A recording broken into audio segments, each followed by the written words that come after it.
we are again.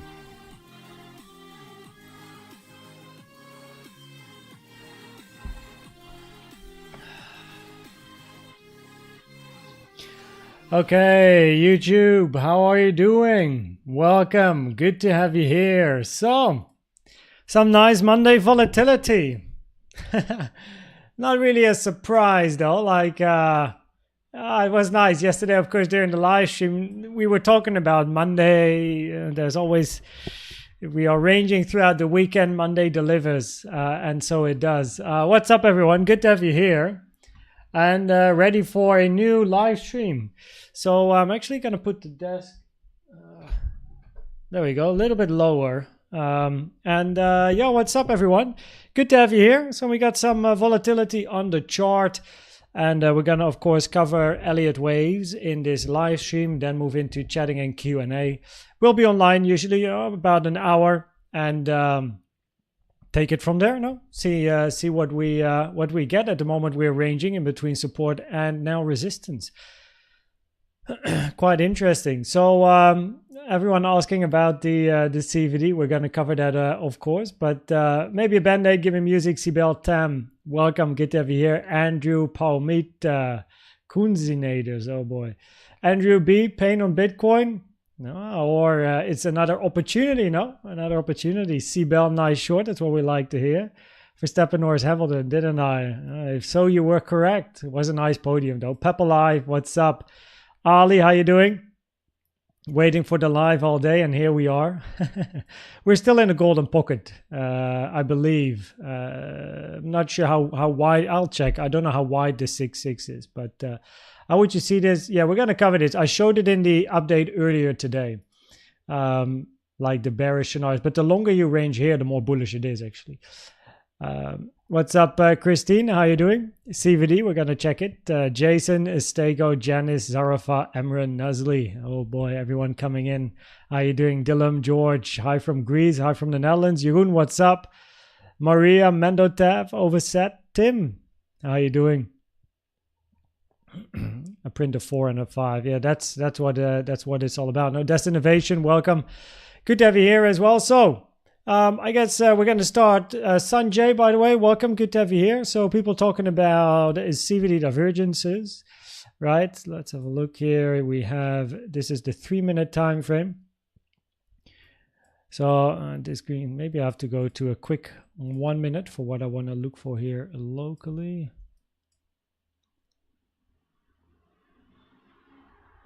Okay, not on yellow. Yeah, so on a 3-minute time frame, you do, but just we're still just ranging below resistance on top of support. Yeah, you have higher lows, lower lows, but mind you, you have a high volume pivot. So yeah, I like some proof of strength, and CVD is one of them. But high volume pivot at the low.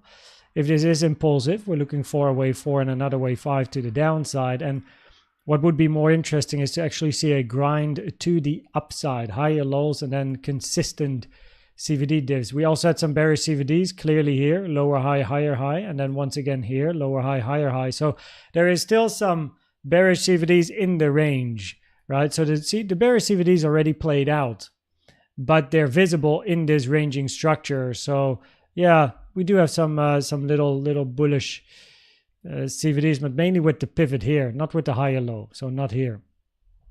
So yeah, we'll see. We're ranging on top of support. So yeah, let's start the Elliott wave analysis, shall we? Transnarik, take profit hit. That's what we like to hear. Saragay, good to have you here as well. New York opens in 5 minutes. Yes, that's why I went live as well around this time. It'll be interesting. Steffi, welcome. 3-1. 80K or 40K? Probabilities on a weekly time frame would be higher to see 80K first. 40K is 4-0, right? Not 49, but yeah, there is that potential. Gotta pass the resistance here. What's up, Rodney, Karim? Okay, so let's start. We are at support. I'm going to cover Elliott waves, and we will do a run through all the time frames, starting on the weekly. And the reason I want to start on that time frame is whenever price is dropping, and especially when volume comes in, people get scared, right? And there's emotions in play. Now, once you build some experience in trading, you know, those type of emotions, they will very quickly disappear. You won't experience that. But of course, the moment you see a move like this, you probably have people seen on Twitter like, oh, we go down to 40K, or people in the chat, or yeah, all that stuff, guys. Like, what are we talking about? A small move to the downside, 3% down. It's the same as a 3% move up. I mean, small moves. It's all probabilities, and that's why I like to cover the weekly, just so that you know, people also with the emotions are reset. Because as much as there's a lot happening on the lower time frames, yes, but it's important to zoom out as well. Right, so yeah, on the lower time frame, you have a massive 3% move to the downside, and then you go to the weekly, and it's not even a blip on the chart, right? So take it easy, stay calm, remove the emotions, trade a plan, trade a strategy, and if you have a plan or a strategy, because that's of course step one. So we're gonna start on the weekly time frame, no? Cheers, GTP sleeper. That's for Sunday. I don't know what you mean, friend. Accept me card. Joshua, no idea. Probably a scam. Patrick, what's up? How you doing? Good to have you back once again. Okay. Thanks, maybe a band-aid for always being the mod. Okay. So price a little bit of a movement locally, but let's start, shall we? Let's start. Elliott wave analysis, and we start zooming out instead of being involved on a 1 minute, a 3 minute, or 15-minute chart. So we are, friend, I have no idea what you talk about. Way not accept me card application Bitcoin. It's like abracadabra. So please make sure you write your question in full, and then I'll be able to answer it. 12 minutes. So let's start at 13 minutes, 15 seconds. And then I have the timestamp, so I can put the timestamp in at the end as well. Bergwolf, sunny Italy. Yo, welcome from sunny Netherlands. Finally, we got some sun here. Yeah. Okay, let's start.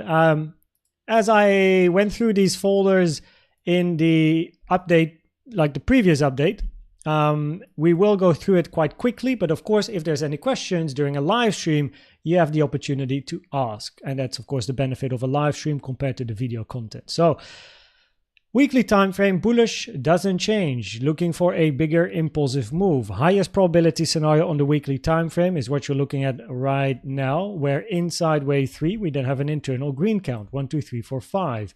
Invalidation, 49.3K. We're at 61K.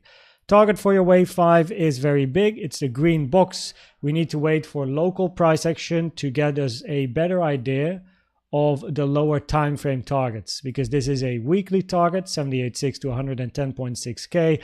But on the daily, the target box will be a bit smaller, and on the 4 hour, 15 min, and then etc., the target area will be condensed and smaller every time. Then we're looking for a wave 4 and a 5. Common target for a wave 4 of a higher degree is the price action of a wave 4 of a lower degree, which is where we are right now, the green wave 4, 73.8 to 56.5K, right?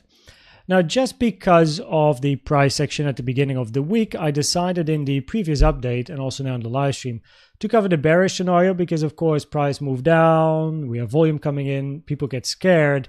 And then it's good to zoom out. First of all, talk about the bullish, but then also about the bearish scenario and why the bearish scenario has lower probabilities, just in case you see a tweet with, hey, the bull market is finished. So here we have a three-wave corrective structure ABC, right? The only weekly time frame bearish scenario you can have is a flat, really, at this moment in time, where this wave B went to the 1 to the 105 fib, taken from the high to the low of A. Now this target is a regular flat wave B target. Expanding flat, which is the most common flat, is at 100K minimum. So by all means, this target itself, a regular flat, is an uncommon flat pattern. So the most common is expanding, which is here, then regular, which is here, and then a running flat where wave C is not taking the low of A. So, okay, regular flat target, we know it's less common, and you're looking for a bigger impulsive move down to below 15K. Probably you've seen tweets. So, Probabilities are very low. From an Elliott wave point of view, it actually doesn't even make sense to consider it yet, but I like to at least talk about it because of the emotions with the smaller moves we have locally. For any bearish scenario to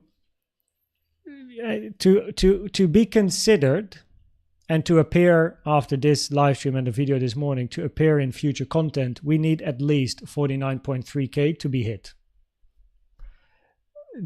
as a minimum, because that's the invalidation for this bullish scenario. Now there's others, but you know, that's a minimum, 49.3K. The probabilities only really increase once you start to hit 38.5 and you start to change the market structure that you have here as price is moving towards the upside. By all means though, in this wave C, you look for an impulse down, 1, 2, 3, 4 and a 5-wave move into the target area below 15K. That means that locally, you're looking for an impulse to the downside, right?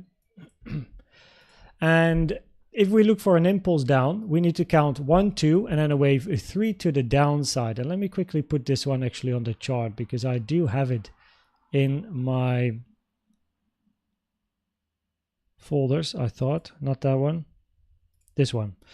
So if we're looking for that wave C, and the bull market is finished and down we go and 15K is next and all that stuff, then this is what you're looking at, right? A 1, a 2 en route for a wave 3. Now a rare target for a wave 2 is the 886. It's a very rare target for 2, common for a wave B or wave X. Now I talk about this a lot, and for the people that have been here, you do know by now, of course, what the 886 means and what it does to the probabilities as well. And those probabilities are there on every time frame, an 886 on the weekly, the daily, the 15-minute, doesn't matter. The moment the 886 is hit, taken from the high to the low, this wave 1, by the way, is then a contracting diagonal. The probabilities are higher that any move to the downside is a corrective structure in either a wave C or a wave Y. Now, it's all probabilities. There's no certainties in trading, right? But probability-wise, the probabilities are much higher. This is part of a corrective structure, which increases the probabilities that they move down is either a wave C or a wave Y, increasing probabilities to sooner or later get that move up and continue the trend towards the upside on a weekly time frame as well as on a daily time frame, right? So even if we do move down, probabilities are higher. We're looking at either a wave C or a wave Y. So those are, of course, corrective structures. Now, your most bullish scenario is an impulse to the upside, and we have covered this quite often because it's actually, and it still is, an ugly impulse to the upside because your wave 1 is truncated, which is incredibly rare. On some charts, you did take this high, but on some others, like mine, this high actually did not take the high, which means it's a truncated 5, 1, 2, 3, 4, 5. And I don't like it.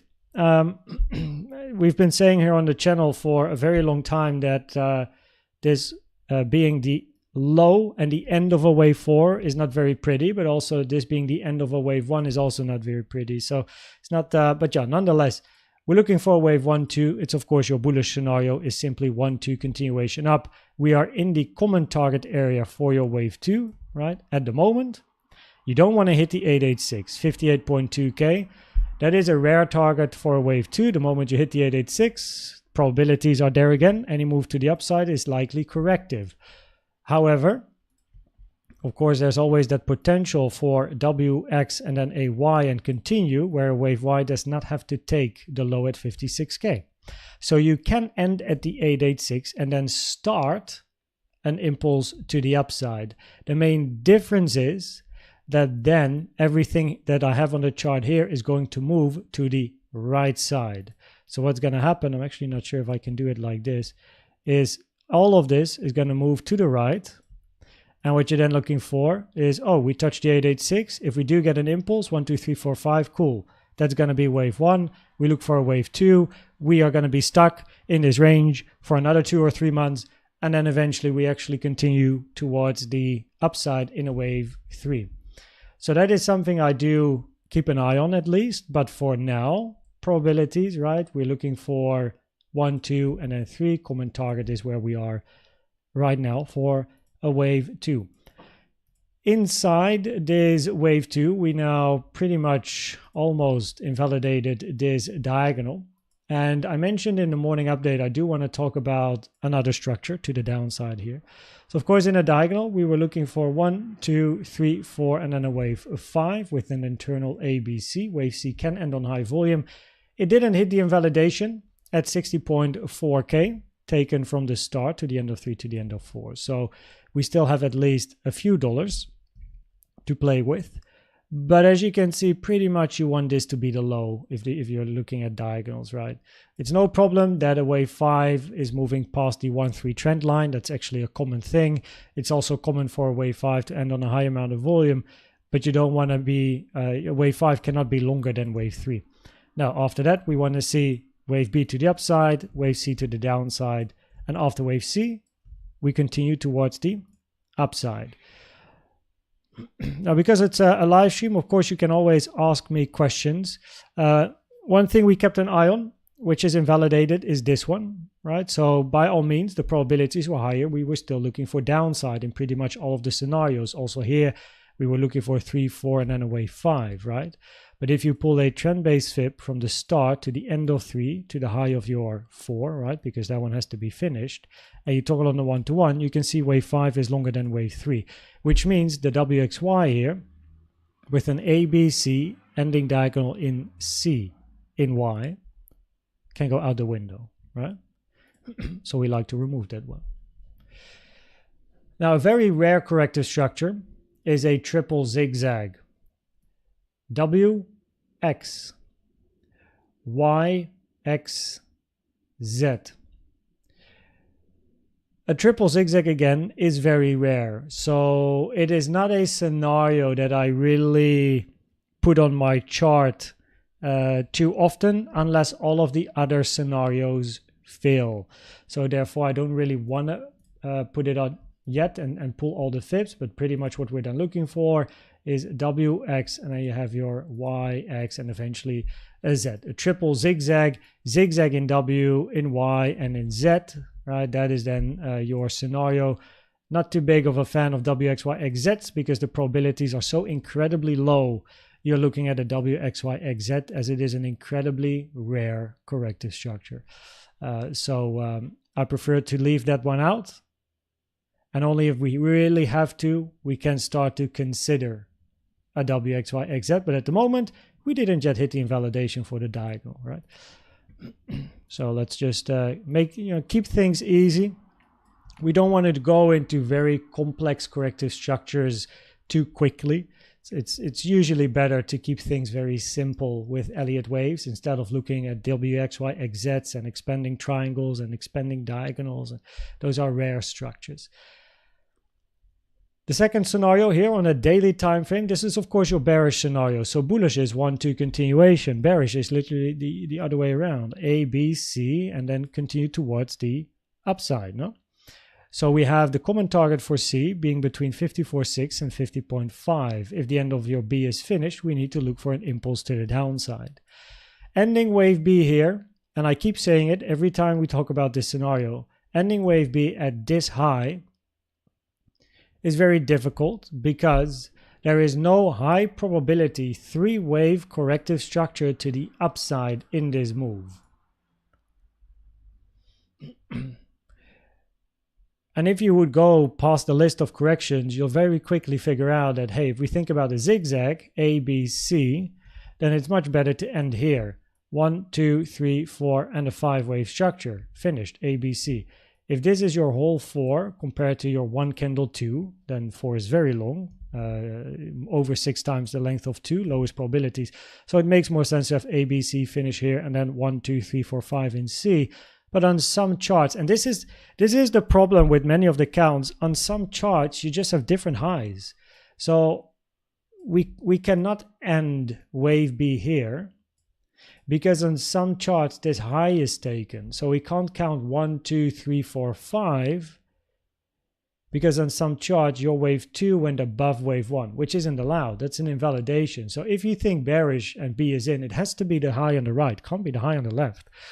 And then you need a 5-wave move to the downside. But then we need a 3-wave structure that ends here in this move up. Zigzag ABC, I mean, preferably ends here. WXY, Y didn't go above W in some charts, and the Y minimum target would be the 0.618, which is above all-time high.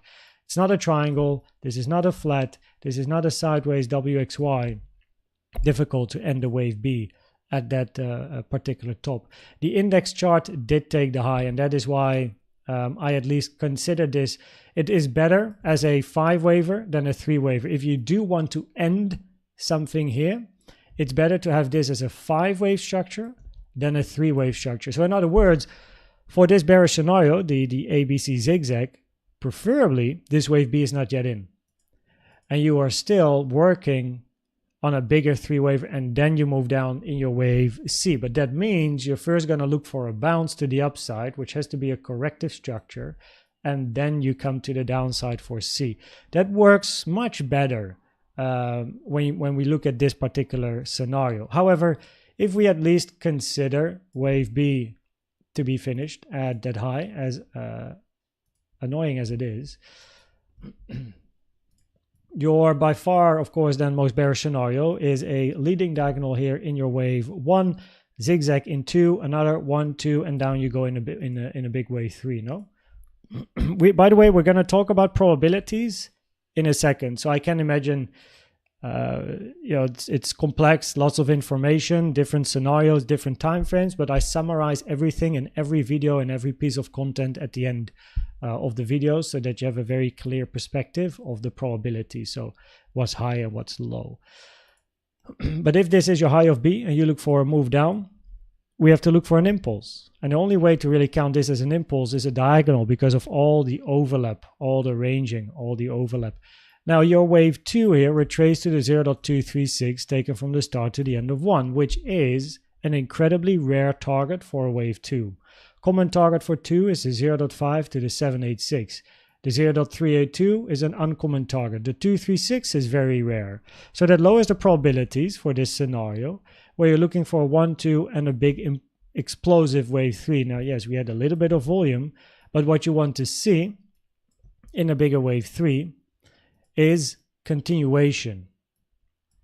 The longer we range here on top of the support mentioned this morning, the longer we go sideways, the more bullish it is. Because if we are looking for a wave 3 to the downside, what we want to see is a 1, 2, and then 1, 2, and then boom, right? High impact, high volume, move to the downside, right? So we want to see this, boom, and then volume up. That's what we're looking for. For now, yeah, we have a bit of a volume spike, and then price decided to go absolutely nowhere, right? We go sideways. But hey, it makes sense that we have a break because we're at support. But then again, the longer we stick around here, the more bullish it is. Second is the 0.618. You probably saw on the chart earlier. If price can move towards the upside and touch 63K, the probabilities switch bullish. Because of course in a bearish impulse to the downside, you are counting 1, 2, 1, 2, and then we have that move to the downside. Currently the highest amount of volume is in the low. When we think about an impulse, 1, 2, 3, 4, 5, wave 3 by far most commonly has the highest amount of volume. So in other words, if this is an impulse to the downside with the highest amount of volume in the recent move down, then what we want to see is at least another wave 4 and 5, at least one more, preferably more, like so 4, 5, then another 4, 5, right? But at least another, because we have a 1, 2, 1, 2, then another 1, 2, and then we want to see 4, 5, 4, 5, a couple of 4, 5s before we then get a bounce. So if price is going to move to the upside and touch 63K, which is an invalidation for wave 4, taken from the high to the low here, the probabilities switch bullish. And we can expect price to find its way towards the upside, right? Resistance, bit of a reaction, move up, second area of resistance, right? So then we look up. That makes looking at local price action quite simple now, right? So yeah, we have a bit of a move, bit of volume, but we know exactly what to look for. If price moves up and touches 63K, probability switch bullish. Huh? Okay. And then finally, the WXY. Notable, by the way, look at this range, right? So besides price touching the 886, as explained earlier, from the high to the low, look at the volume. Typical, some people will probably call this, bull flag. But this is also very reminiscent, of course, for corrective structures, wave 4s, wave 2s, right? Volume moving down as the range is continuing.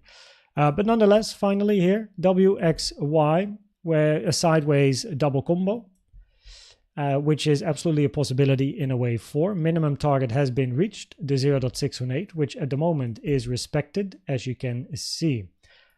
Regular flat W, expanding flat X, zigzag to the downside in a wave Y. Right? Now, if you then zoom in,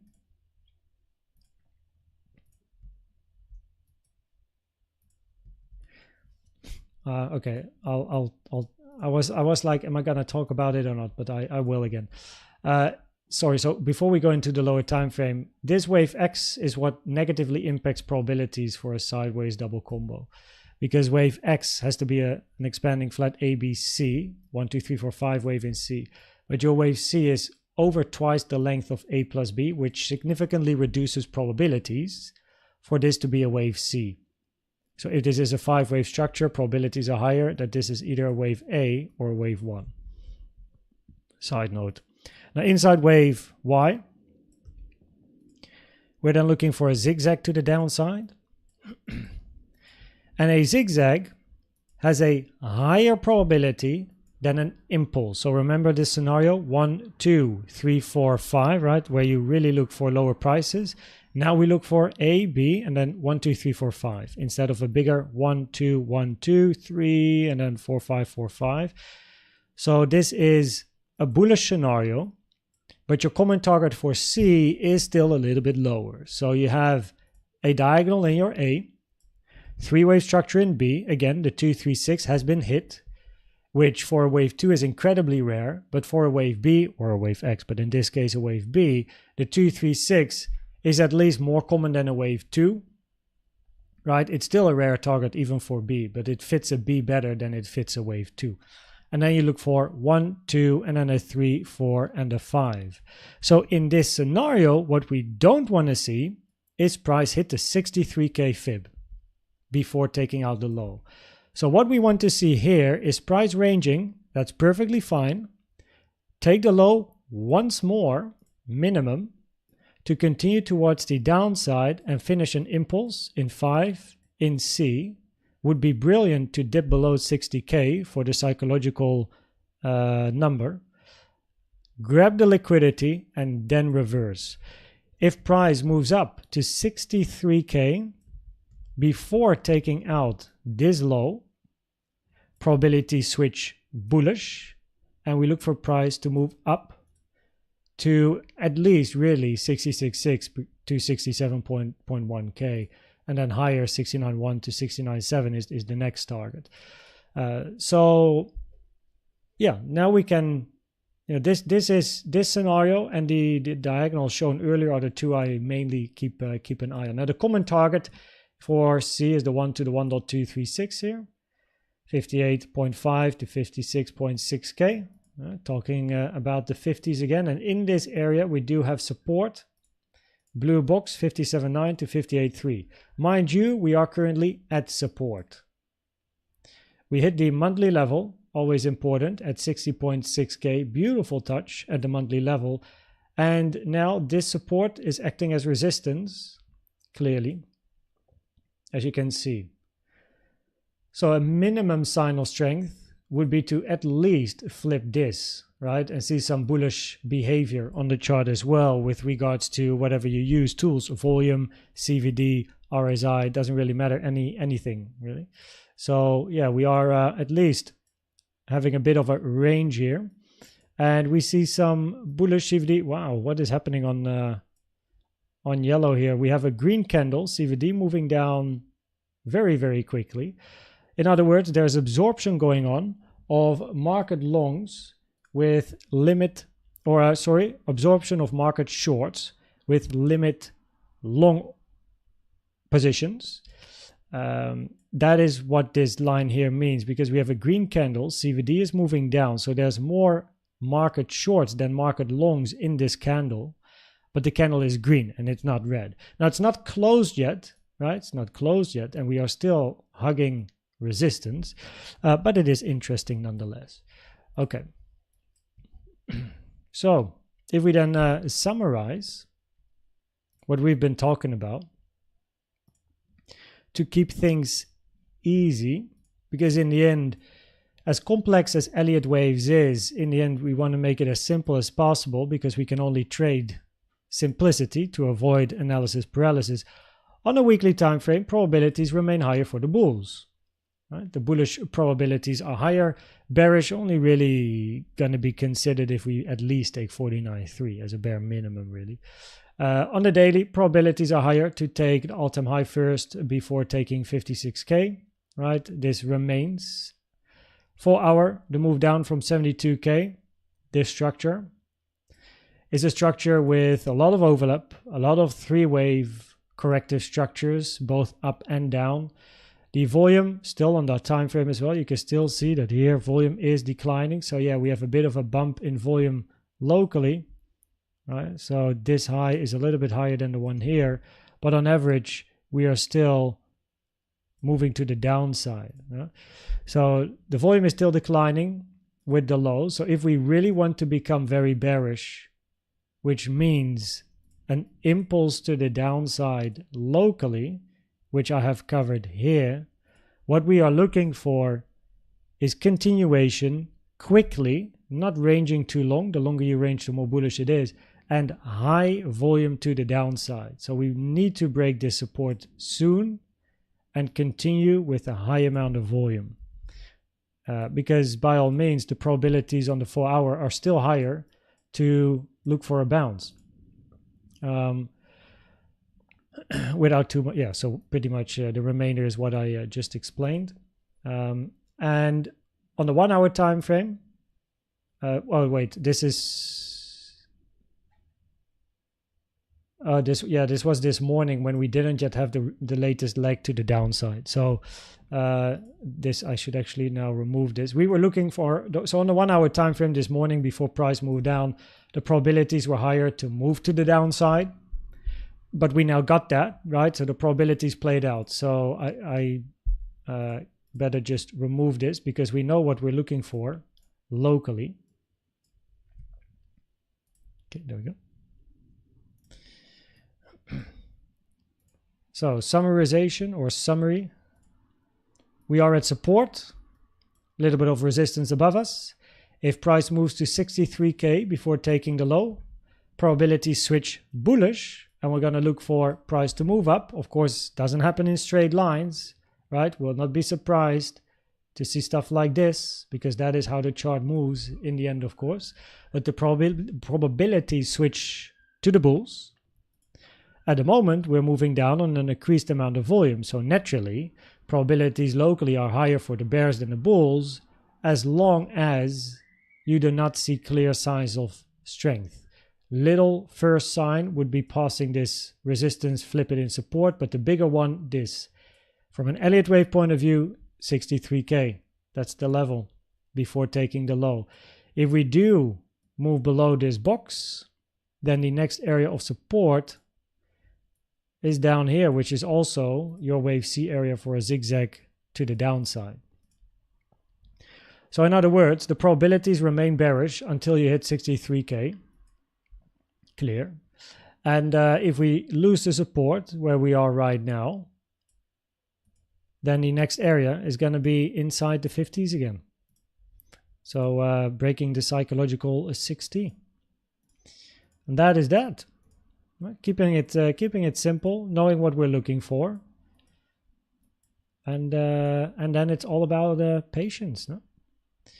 The bullish CVDs that were identified by Chad earlier as well have played out. So we now took this high right in the middle. did we also take? No, not yet.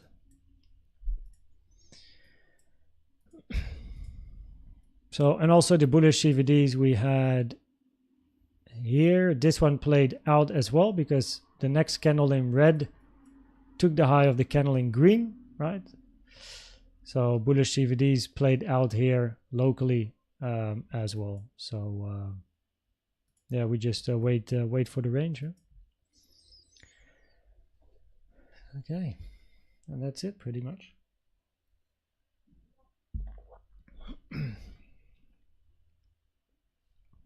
Yep.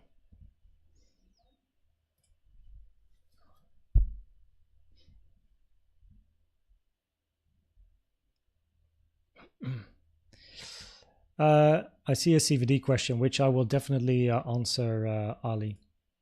Sure.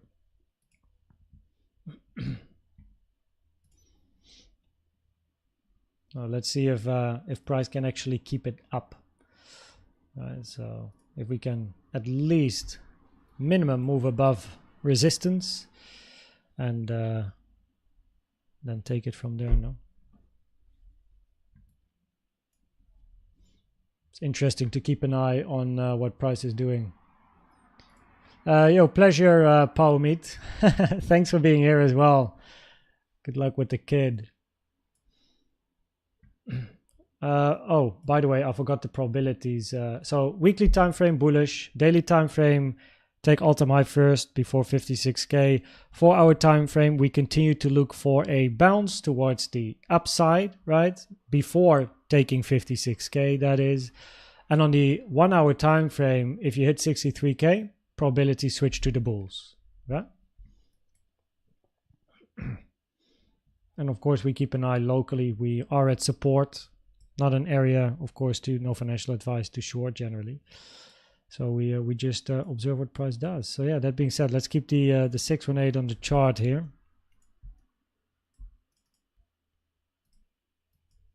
$300.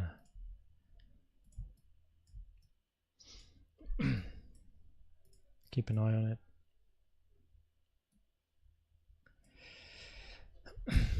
Okay. 1 second. I'm also actually curious to see. This is, of course, now a gap.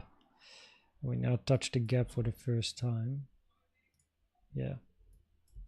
So we, of course, now also here created a 1-hour gap, which we have now touched for the first time. Now a gap access resistance.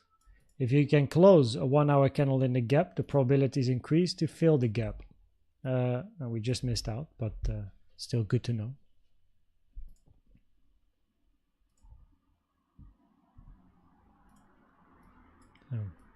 Let's see if price can continue. Okay, let me have a quick look up here.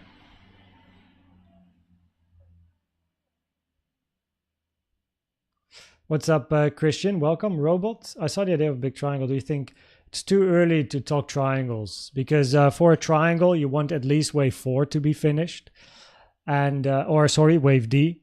And in this case, you have A, B. You're still working on C. So there's other scenarios that have a higher probability unless your wave C is confirmed finished. Then you need to go up for D. D has to be confirmed and finished, and then move down for D. And that move down for E, that is going to give the probabilities to a triangle. So yeah, at the moment, a triangle doesn't have great probabilities. It's too early. Crypto Wave Rider, welcome. Maybe a band-aid. Cheers. Quick email needed. Good to have you back again. I'm crypto shopping today. Discounts. Oh, Bill, welcome. Lucian. Binance. Yeah, some charts have a higher high. Yeah, triple zigzag is very rare. So it's better to usually look for the simple structure. So either a zigzag or mainly a zigzag as a simple structure. So of course a triple zigzag is definitely an Elliott wave scenario, but it remains a very rare structure. So if we go to my channel and you go to the playlists. You also see it on the homepage, this playlist here, right? So we go to the latest one. WXYXZ. Interestingly, this is one of the videos that actually gets viewed quite a lot. So yeah, WXYXZ. That's the one you wanna have a look at. So everything about Elliott waves, everyone, is in that playlist. Everything you have to know about all the different structures, patterns.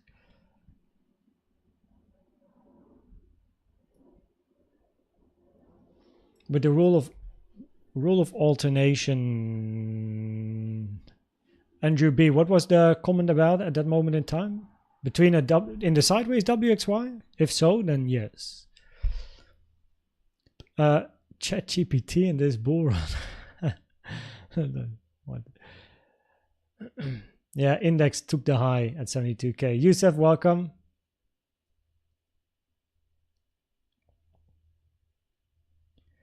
Well, the WXYXZ, Youssef, is only a count I implemented after that low was in. It was because you're never tracking a WXYXZ as your main scenario, ever. It's too rare to use that as a main highest primary probability scenario. It doesn't make sense. So with that move down, we were actually first looking at a WXY, where wave W was a zigzag from 69 to 15 X, or sorry, not 15, from 69 to 20 something. Then wave X was a expanding flat, where wave B and X. Okay, do I have to put this on the chart? Yeah, I guess, because I can just talk, but put on. So so the WXYXZ down, it's never a primary unless all of the other stuff doesn't work anymore. So of course, naturally, the first structure you're looking for is A, B, C, and then look for a W, and then Y, and then continue up. So continue the range. The moment I changed is here. Now you might think that's very late, but it doesn't matter because we traded the whole move up. We traded the move up and down and up and down. So that's all perfectly fine. No problemo. Big bullish CVD divergences here as well, by the way.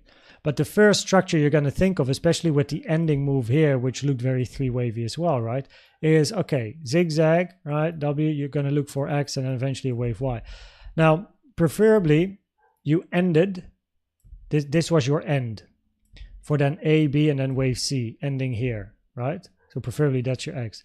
But then we got up again. So this was the first time where the probabilities were significantly lower to look for a flat here. And once we got down, and then over here, this was clearly changing to bullish. So and that is when this structure, or this whole structure, that has to be your corrective structure. But a WXYXZ is never your highest probability scenario unless all of the other stuff fails. As long as you have not invalidated WXYs, zigzags, flats, triangles, WXY is never your highest. From an Elliott wave point of view, you can't put that on number one. It's too rare. More so in the higher time frames. But I did put time and effort into looking into a WXYXZ in that move to the downside, 69 to 15k, and there is that possibility. But of course, that is always, WXYXZs are always hindsight counts. Because you first one invalidate all the others.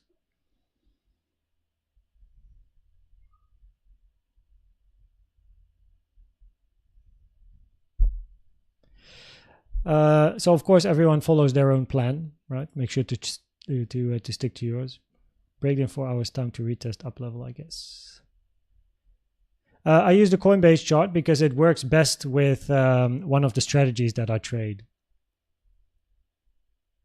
If I would change, then I would use index. So I would recommend, Tim, if you're thinking about changing, then index is a good one for Elliott wave counting. Transnari, this is exactly what I don't want to see. So there you go. What's up, Bina? I'm shorting Bitcoin now. What do you think? Follow your plan and your strategy.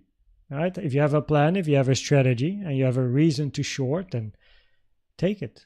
If it's according to your plan, there's no reason not to take it, right? Of course, I spoke about the wedge. Yasir, so studying is one. I do recommend the book because it's good to have that knowledge. It's good to have the book and read it and have it as educational material next to your PC, for example. But of course, you only really learn Elliott waves by implementation, and the book is actually not as complete, in my opinion, and probably many people's opinion, as the website that's in the description. So if you go to the description, there's a public website, which is this one. So it's free, it's public, it's, you know, I'm not affiliated, but I'm a big fan. It's a great website and lots of information. And if you want the hardcore theory of Elliott waves, this website is much more complete than the book. The book is nice to have, but not a must-have. But I do have the book because it's interesting. You learn more about the history. You learn more about math and the mathematics. You learn more about the fibs, and they also talk about targets and common and not common. And of course, like they talk about WXY and the fact that wave W and Y have to be a simple structure. Like those are like things that, yeah, you can definitely get stuff out of the book that you might not find on the website, but this one is a lot more precise with fib levels and targets, gives you the pictures as well. So I would recommend that one first. What do you think of SATs? No opinion, to be honest. I don't know what SATs is unless you mean Satoshis, but also there, I'm not really involved with the fundamentals unless this is an altcoin, but then I don't know it. And altcoin analysis is on the Sundays. Share chart. Sure, Adam. I forgot again. Sorry, Adam. Kevin Young, yeah, there is absolutely that possibility. We are looking for reversal areas on the 4-hour time frame. But the whole correction.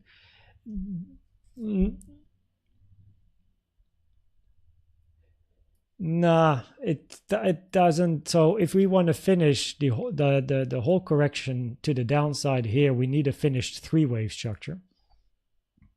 So what I mean is, if you talk about, hey, this is the end of the whole correction, and you continue, then you need a 3-wave structure in this move to the downside. And at the moment, you're either counting it diagonal, look for B and C, which means unfinished, or a zigzag for A, B, and continuation down in C. So we have scenarios where on the 4-hour, right, where I'm now, we are starting to look for support, probabilities changing up. Like so far, every range that we've counted, higher probabilities to go down. And also here, remember when I spoke about the daily candle and the wick, probabilities were also still higher to look down, right?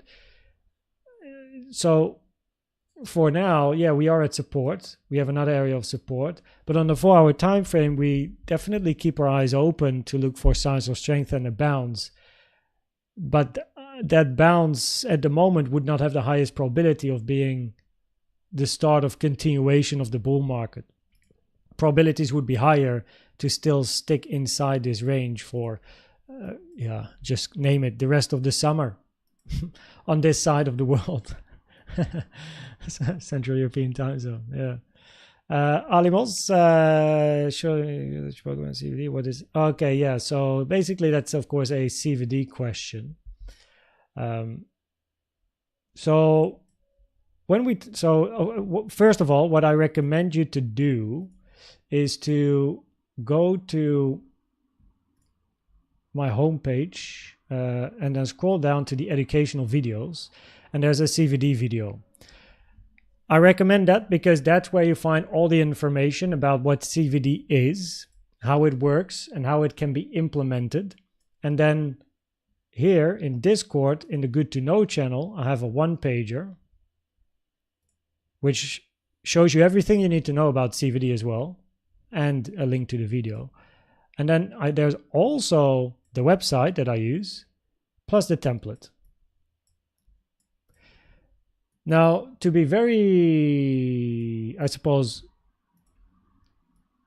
quick with CVD, is what you see on the chart here are market longs and market shorts per candle. That's what the lines represent. So if the line is moving up, there's more longs than shorts, market. And if the line is moving down, there's more market shorts than market longs in that particular candle. So that means if you are creating higher lows on price, so you make a low on price and you start to do this. But on the CVD, you start to do this, right? So then you have a lower low on the CVD and again a lower low on the CVD. So what we are then looking for is absorption, because at these lows, if CVD is moving down but price is moving up consistently, right? Higher highs, higher lows. There's more people selling at this low than at this low because CVD is moving down and CVD represents the sells. And if CVD makes a lower low, but price a higher low, it means there's more people selling, market selling at this second low here, the higher low. However, price went below the first low. So even though more people are selling here, price did not find the strength to make a lower low. So that means someone's absorbing, like a bigger position is absorbing the shorts, right? So a limit long is absorbing the shorts, increasing probabilities to then look towards the upside, right? Now it's all about, and the same vice versa, of course, for the shorts. Now, finally, it's a tool that is best used in the context of other tools you like to use, right? Whatever that is. Of course, I have my tools and support resistance areas and Elliott waves and all that stuff. And it does take practice, right? It's not a tool that you just flip on the chart and every CVD divergence you see is going to be a tradable CVD divergence. But it is an incredible, like for me, it is the best indicator tool out there. I should say indicator, because tool, I love Elliott waves, but the best indicator, in my opinion, is CVD. So I very much recommend that video, yeah.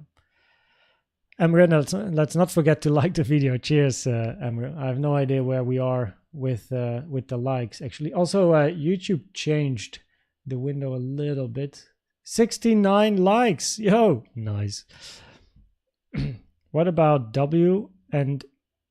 a W, weekly naked point of control, daily naked point of control. So those are volume levels.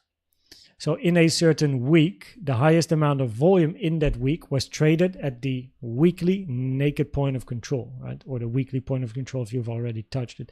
I've made a video about the point of control, so I would refer you to here, right? So check out that video so you know everything about it. Jack, welcome. Cheers, lift to 99%. Happy to help. Of course, no financial advice, but I'm happy that you've been doing well lately. I've got a stack of XRP. Can you give me a long-term? I mean, feel free to pay me for it. But other than that, the only opportunity to actually get this done would be during an altcoin stream, because I can't do personal requests. First of all, of course, my time is incredibly valuable because of everything that I personally do. And if I do personal analysis, it's just a job, you know. Unless people vote for XRP during an altcoin Sunday stream, that's when I will check XRP, because I make time in my agenda to do alts. So far, though, XRP has in the recent videos not been voted high. But I think in the first altcoin video, it may actually have been, it may have been chosen, but you may have to check it out.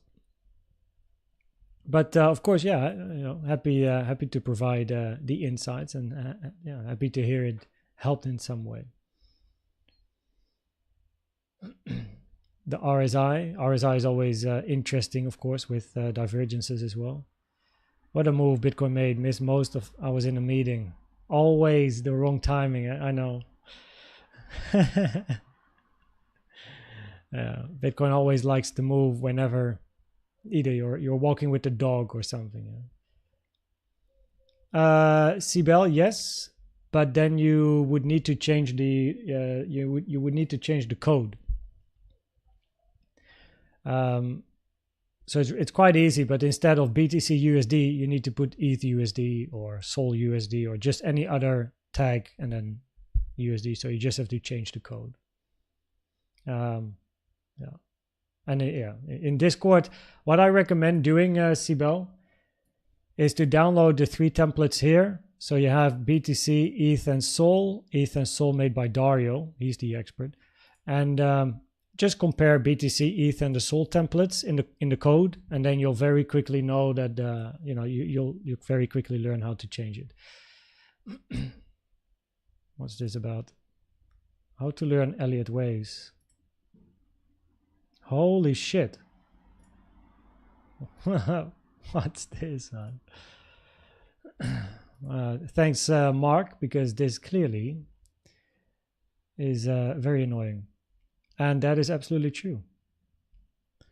And if you want to learn Elliott waves, I'm happy to help. That's one of the goals of the channel. I'm here to help you all out and learn or teach.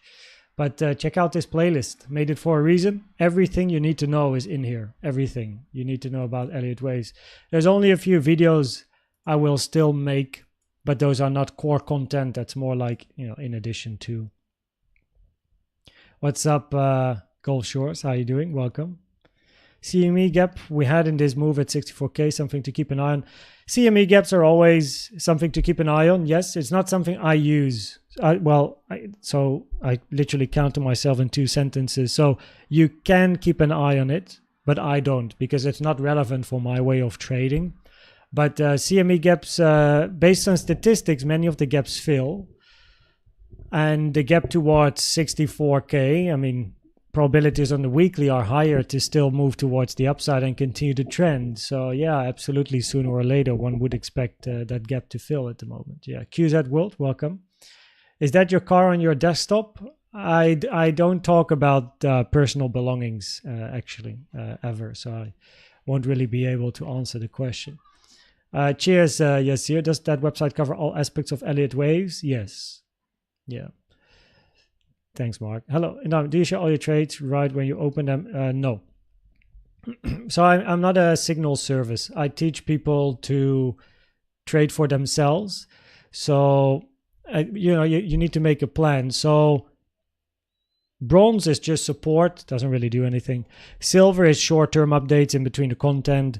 Gold is all about me giving a lot more feedback, personal time to the members in Gold, private live streams where we also analyze alts, but I also answer all the questions. And Gold is all about helping people to shorten the learning curve of Elliott wave, so they learn quicker, right? So you have a coach, basically. And then in Diamond, it's all about creating a plan, creating a strategy, see what my strategies are, see what my plan is, see how I trade. But I even though I always share interesting areas of interest, areas for longs or areas for shorts, I never really say when I enter or exit, because I'm not really in the business to influence people with their trading. So yeah. And also by all means in Discord, of course, I have a Koens Setups channel, and that is where I talk, and it's free, by the way. First link in the description. I still need to update the Koens Trades channel, man. Like this one, it's so old. I've traded so much since 28th of May. Like I really need to update this. But yeah, there's a Koens Setups channel, and this is where every morning, if some things change, but most of the mornings, Central European Time Zone, I put the setups on the chart that I keep an eye on, and I write about why they are interesting from an Elliott wave point of view. But then it still depends on the price action locally, because I am a reactive trader. I never set limits. I never randomly long or short. I look at the reaction on the chart and then I take my setup. So I post setups that I have interest in that channel completely for free, right? But entering or not entering depends for me on local price action. So, but I explain why from an Elliott wave point of view, this is one that is interesting. And of course, luckily, by far most of them work very nicely, but it doesn't mean, I don't share, oh, I entered, by the way, and this is my entry, this is my exit. And that's for signals, of course, probably, you got to go somewhere else, not here.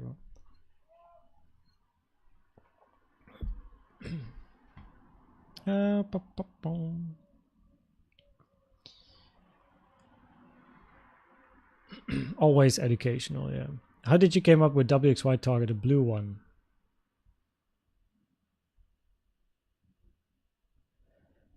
MT, do you mean the target boxes? Like this area? Because the target for wave Y and a WXY is between the 0.618 and the 1.236 is common, and the 1.618 is uncommon / rare. Of course, also shown in the educational playlist, the WXY video.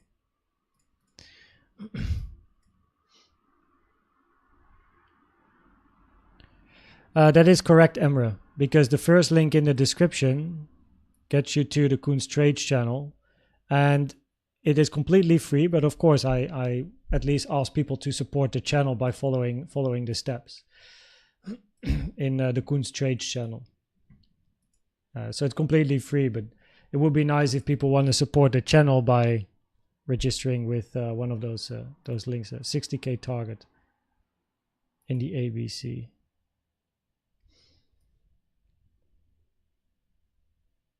Okay, oh, so not the WXY. So you talk about the local one, by the way. So then you're talking, oh, not that one. This one. Well, you take it from the start to the end of A to the end of B, which then gives you the target for C. Yeah, this one. Yeah, so start of A, end of B.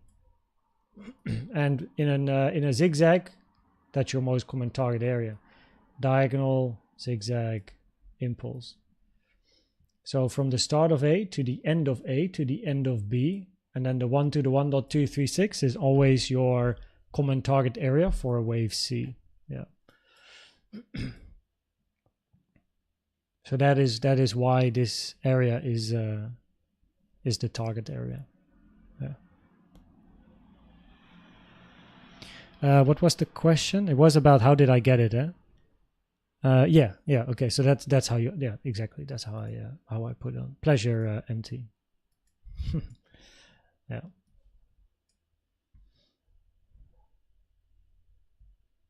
Cheers, Sibel. Correct. For now, we are still ranging between support resistance. He never exercises. Okay, you can see the home gym setup there, or the not the home gym, but power. In the Netherlands, we call it power tower, I suppose. Please teach me some guidance. So V123C3.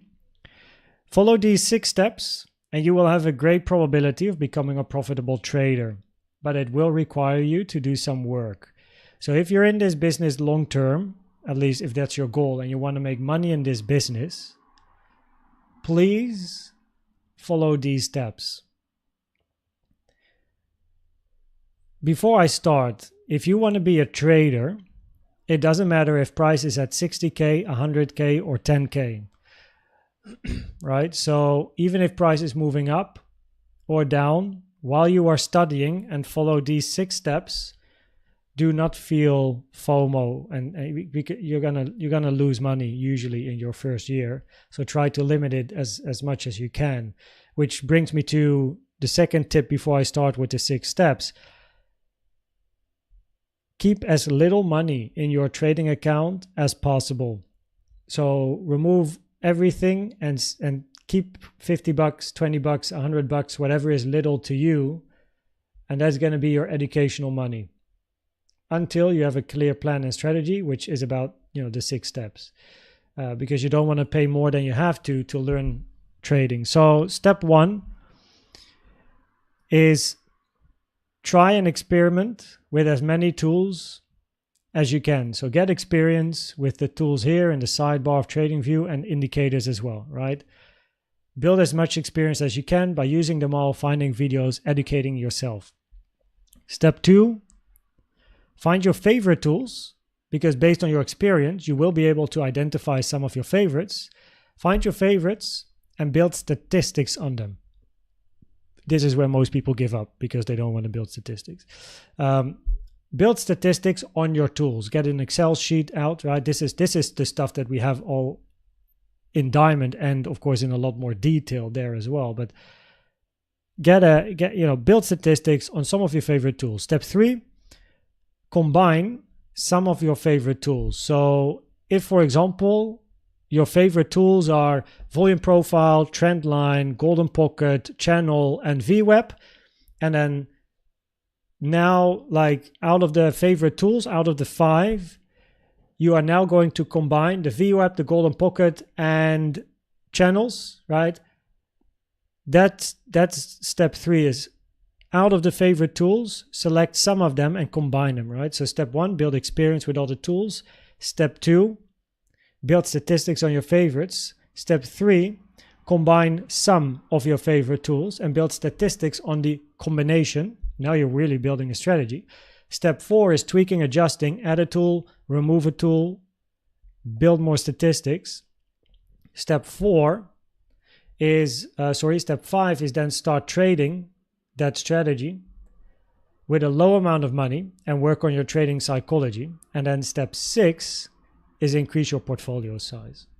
That is where you really start trading and making money.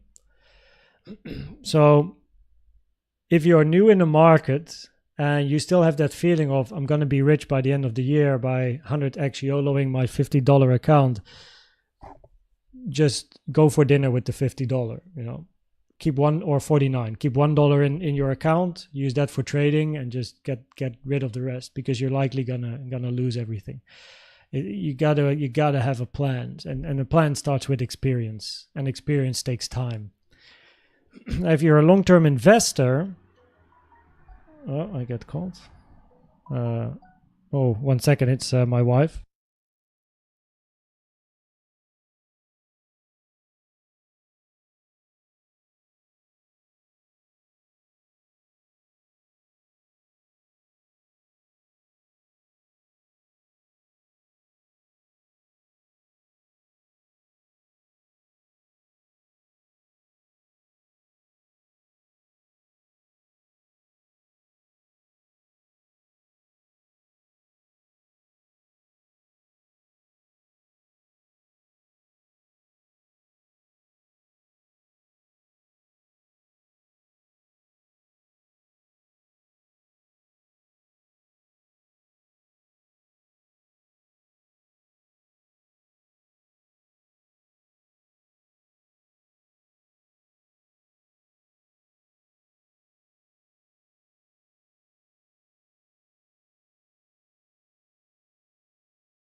Okay, we back. Am I in ban?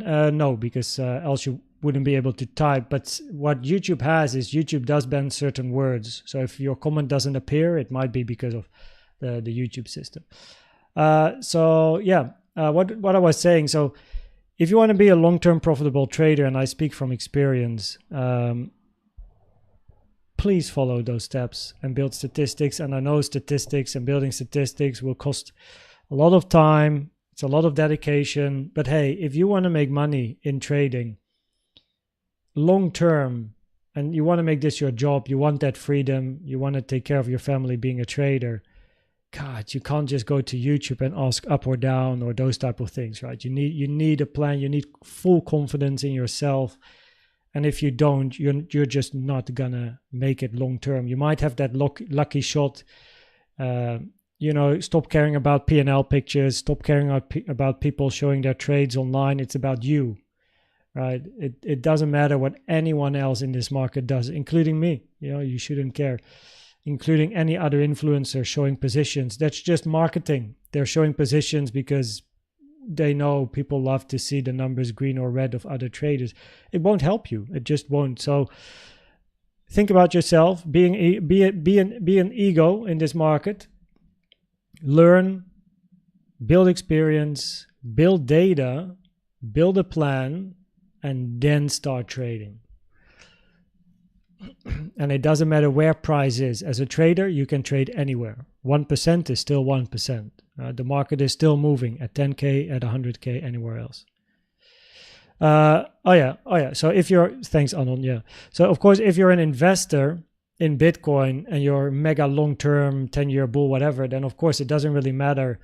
You can just DCA anywhere if that's your plan. Yeah, you still need a plan, but then just DCA can be your plan.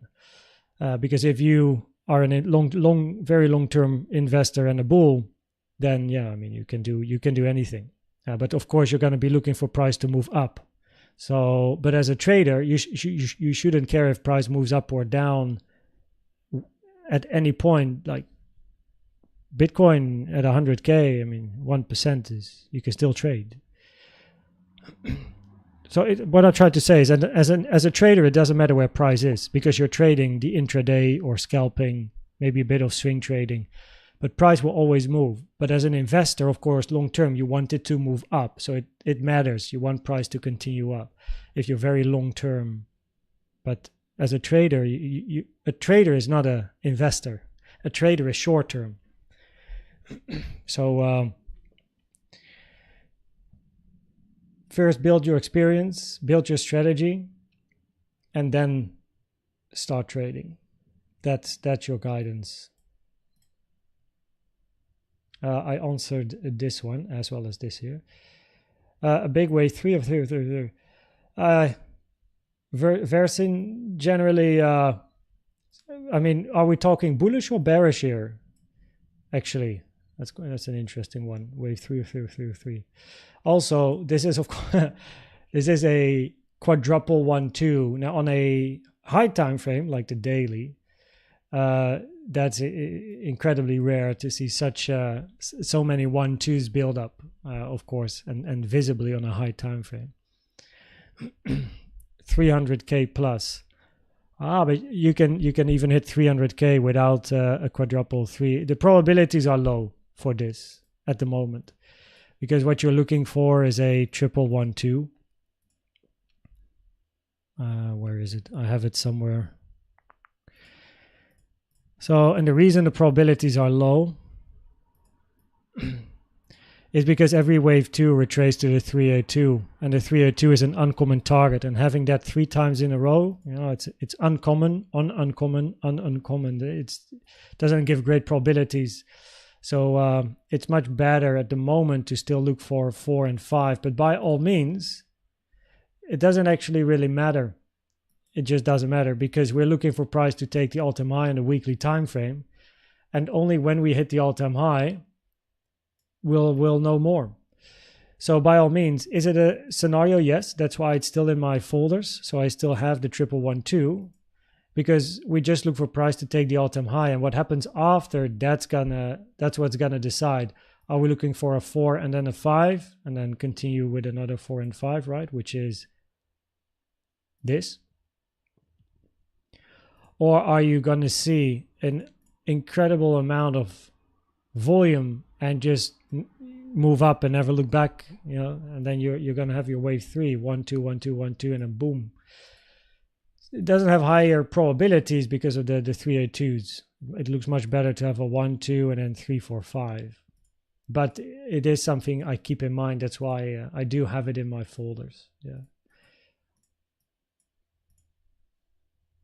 Yeah, so by all means, we are looking for price to move up, and only when we take all-time high, we'll know more. Yeah. Love the vote of confidence in all the new traders, but it's true. Yeah, I've been there. I was that guy that thought like, oh yeah, I just make money quick. I literally put all my money back in the day when I was, that was years ago. I put all my money in the trading account, everything. I didn't even know how to trade. I didn't experience the platform. I didn't even know what my leverage was on and all that stuff. And I put all my money in my first ever trade, everything. My liquidation was my stop loss. Mega stupid. I did end it profitably, but it's the best worst trade I've ever taken. Best because I ended in profit, but worst because, oh boy, I made so many mistakes in my first trade ever, even though I closed it profitably. But at that moment in time, I thought, oh, easy, I just make a lot of money quickly. And I did make quite a lot, but in hindsight, it's the worst trade I have ever done.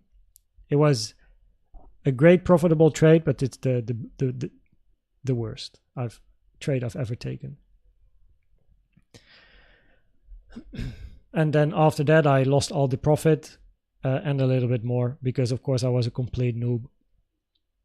So, and that's when I started studying. And that's usually the case. People think probably when they come in like, oh, it's easy. I just earn some money. I click on buy and sell and then voila, green numbers. But generally, people only learn that they have to study after they have experienced losses. And then they're like, oh, it's not as easy as I thought. So maybe I need to learn about this. And that is when the learning curve starts. That was the same with me. So my first trade ever, really, really bad, was a winner. And then I lost all the profit and a little bit more. And then I started studying. Dawa, welcome. Good to have you here. What's up? Oh, why is this still there? Unpinned. I also forgot to put the timestamp in when we started the analysis. It doesn't really matter though, because I do have to go soon. And then I put the timestamp in the live stream. WXYXZ. Yeah, it's one to keep an eye on. Even though it's weird. It's definitely one to keep an eye on in this move to the downside. Yeah, I agree, Papa. Too bullish because I often see 1, 2, 1, 2, and 3, 4, 5. Yeah. Yeah, like holding too long, for example, or thinking that the low is in, and then you enter a position, and then you think, okay, this has to be the low, and then you're gonna hold it, and you're looking for higher. Oh, a little retracement, no problem. I'm gonna look for a bouncing continuation, not taking profits. Price moves down, and then hopefully stop loss at break even gets hit. Or a loss while you were in profit. Like you try to catch the low or you try to catch the high, but before you actually catch it, you're going to endure a lot of break evens and losses, and then finally you catch it, but because of all the losses, you first need to make 10% to make up for the losses, The comment that where how you fix that approach, you lower your risk. So it's a greed problem. You want to make too much money, probably, with a relatively small account. So if your stop loss is your liquidation, your leverage is too high, your risk is too high. So what you want to do is decrease your risk. So instead of risking, so first of all, let's talk risk management here. If you have a trade, so for the sake of I'll explain this short because this is the short I'm still in. So we had this, then we had that. Right. When I calculate a position, for the ones that remember, we had the weekly naked point of control here, right? And the resistance box, nice rejection. So risk management 101. If your stop loss, first of all, your position size depends on the size of your stop loss in percentage, not price. Well, actually, step one is if you enter a trade, you only look at how much you lose, not how much you win. How much you lose depends on the size of your stop loss. So before you even enter a trade, you are going to decide, where am I wrong? what is my invalidation? In other words, what's my stop loss? You're going to put this on the chart, move this around to wherever you say I am wrong at this particular setup. Now imagine your stop loss is 1% away from your entry. What I recommend as a trader is to only risk 1% per trade of your portfolio, which means if you have 100K in your portfolio, you risk $1,000 a trade. In other words, if price moves up from entry and hits your stop loss, you just lost $1,000, which is 1% of your portfolio. Risk managed. If you want to risk 2% per trade, right? That's like no problem. We'll get there in a second. But I recommend to just risk 1%, maximum 5, but you're getting very high with 5 already. Like 1 to 3, okay, but moving up to 5 or higher, that's starting to be insensible trading. So cool. Now, if your risk is 1%, your stop loss is 1% away from entry, you don't even need leverage to trade, because you can enter with 100% of your portfolio size here, put your stop loss here, and you're going to risk 1%.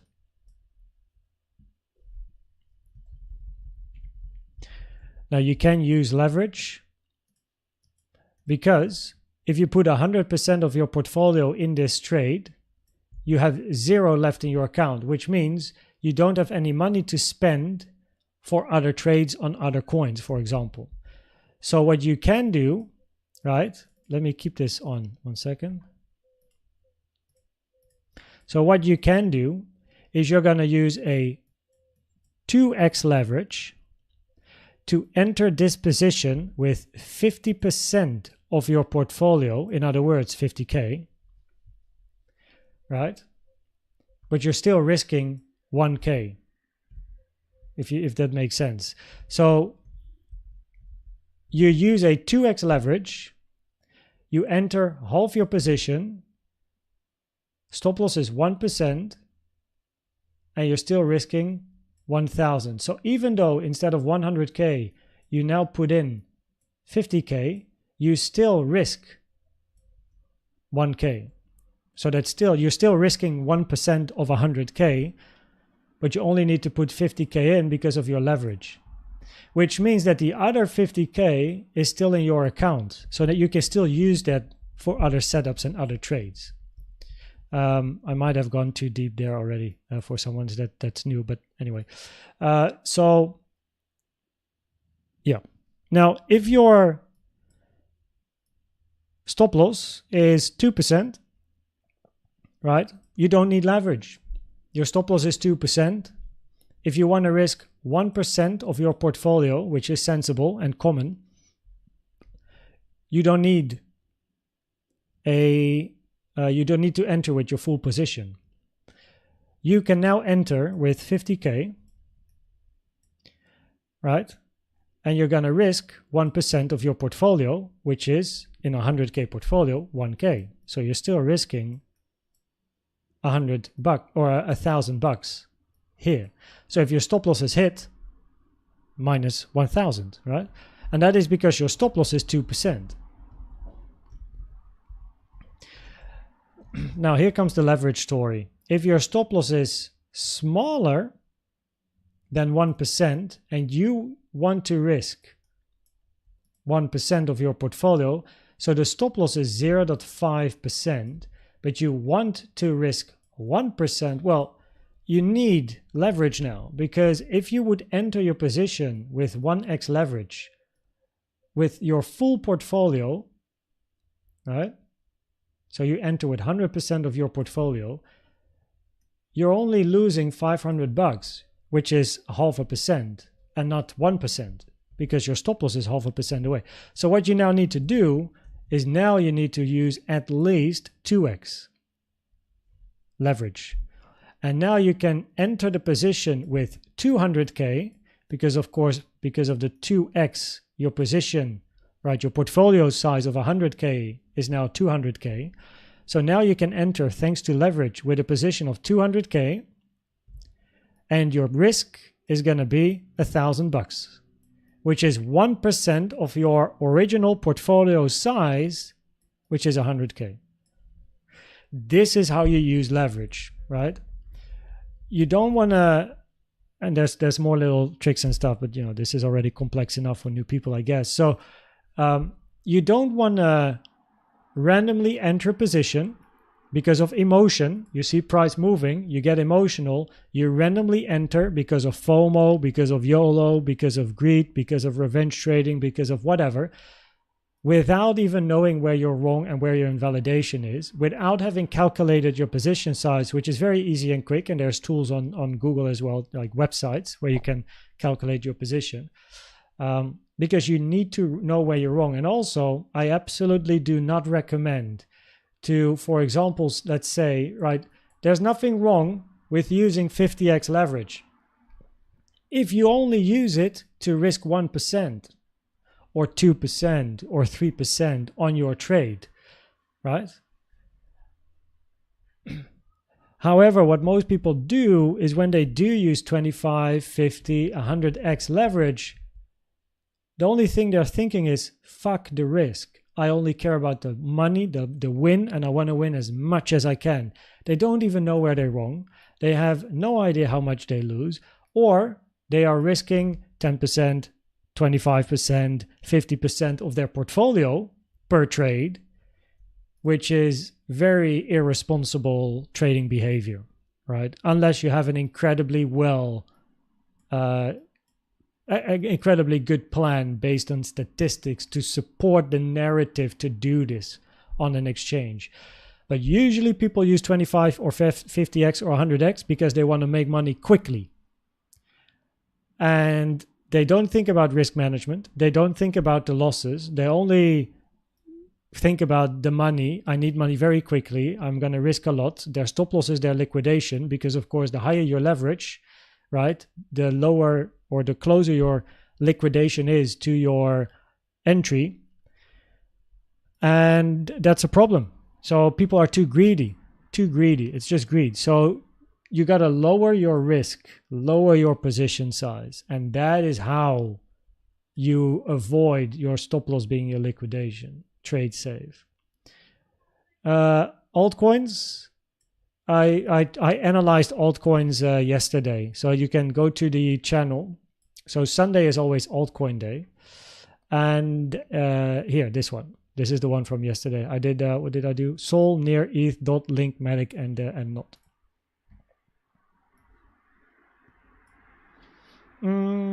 Cheers, Senot. Do you use the size calculator built in a position indicator? No, I built my own in Excel. So I have, this is of course also in Diamond, but because that's why I share the Excel sheet.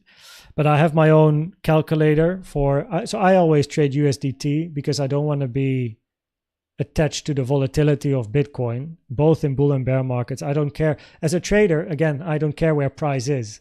Just want to grab my money and get it out. That's the only reason why I'm trading. So I have a calculator where I just put in my stop loss distance, right, in percentage. I write down my entry, which is the price, and then it automatically calculates the size that I need. And I also can play around with the leverage. But so my leverage when I'm trading is always either 5x or 10x. But it's not because I risk 10%. It's just because I risk 1% per trade, but I want to have money on the sidelines still ready to be used somewhere else in case there's an opportunity or another trade or a second setup, or maybe I want to transfer it to my bank, right? So yeah, so that's why I use leverage. I don't use it to increase my risk. Actually, by all means, I kind of use it to decrease my risk because not all of my money is in a position. So that's also how you can use leverage. So now it may be a little bit more complex, but if you have 100, so yeah, I don't know, of course, how much money everyone has, but if you have 100K to trade with, However, you heard the story about FTX and you're like, yo, fuck no, I'm not going to put 100K of my hard-earned money on a exchange and then have it be open to the risk of an exchange. So instead, what you do is, hey, I have 100K to trade with, but I am going to put only 10K in the exchange. Now, in my case, I trade on BingX. So let me just use that as an example. So you have 100K, but I only use 10K, which now means that 10K is my portfolio size and I need 10x leverage. Just call it lev. I will use 10x leverage so that my 10K on the exchange is worth 100K when trading. So 90K is still in my bank, if you trust the banks more than the exchange, of course. So 90K is still in your bank. You still owe it. You still, it's still there. You put 10K on an exchange because that is, you feel comfortable with 10K, not comfortable with 100K because you're afraid of the risk of the exchanges. So you put 10K on your trading exchange, but your portfolio size for trading is 100K. So to achieve 100K in position size with a 10K portfolio account, you need 10x leverage because now your 10K is going to be worth 100K. And now you can trade with 100K, right? So you keep 90 on the bank, 10 on the exchange, 10x leverage, position size of 100K. So yeah, that is also how you can use leverage to actually de-risk instead of increase your risk. And the de-risk is in keeping money in your own accounts. Interesting, no? It's risk management is quite fascinating. It's quite cool, yeah.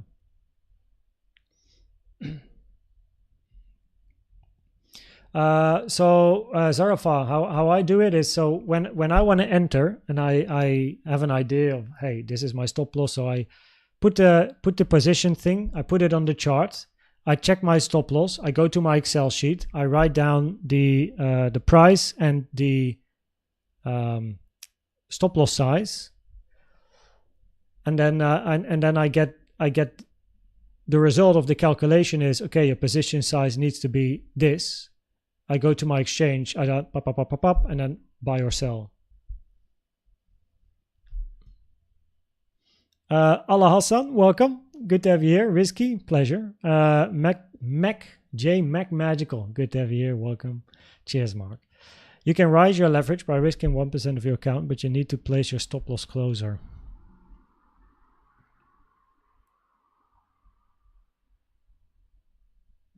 Yes, but that's the problem. You're now trading, like this is not leverage increase.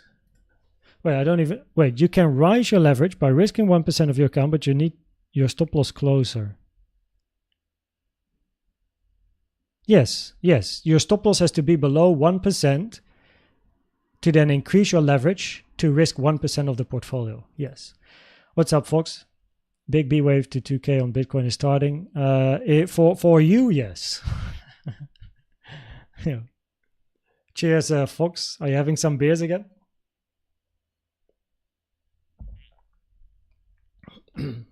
Going to zero. Just like Luna.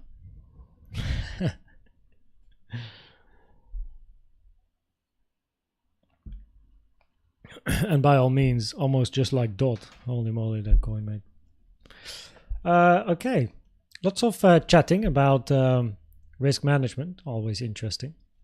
But it is time for me to continue with other work-related activities today. Oh, actually, I think after the stream on my agenda, I had sports. 1 second. Oh no, I first have to do some work and then sports. Oh yeah, I look forward to doing sports. Oh, it's lag day today though.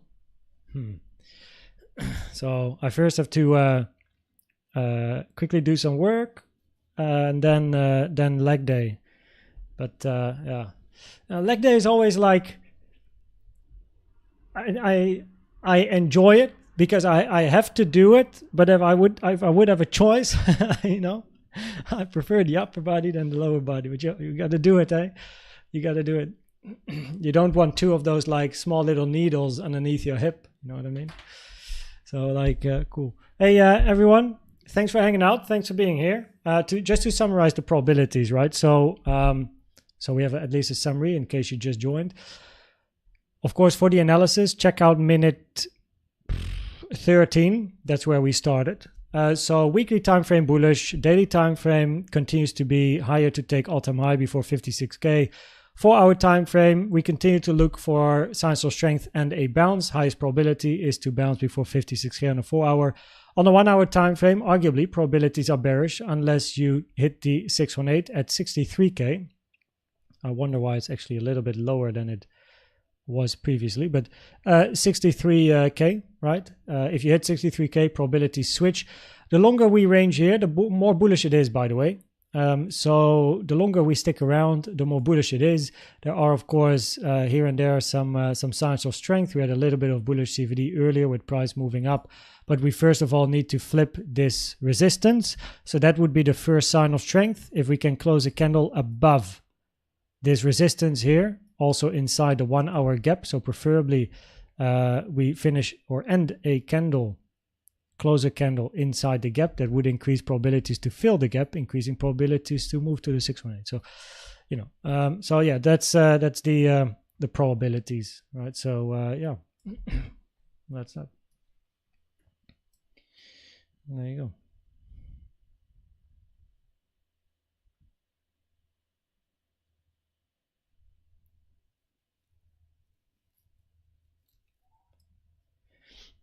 Yeah, I mean, it's a personal plan. Yeah. So cheers, everyone.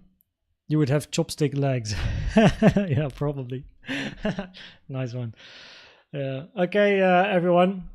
Thanks for being here. Hopefully you enjoyed. You know what to do. If you like the content, you know, feel free to hang out. We're a fun community. And yeah, tomorrow another live stream. Tonight, of course, is another Bitcoin update. So let's see if price is going to give us any clues locally in the range. Tonight will be a normal video. Tomorrow morning video. Tomorrow afternoon is going to be a live stream again. So that is the next live stream. And yes, exactly. So yeah. Thanks everyone. And I'm going to catch you later once again.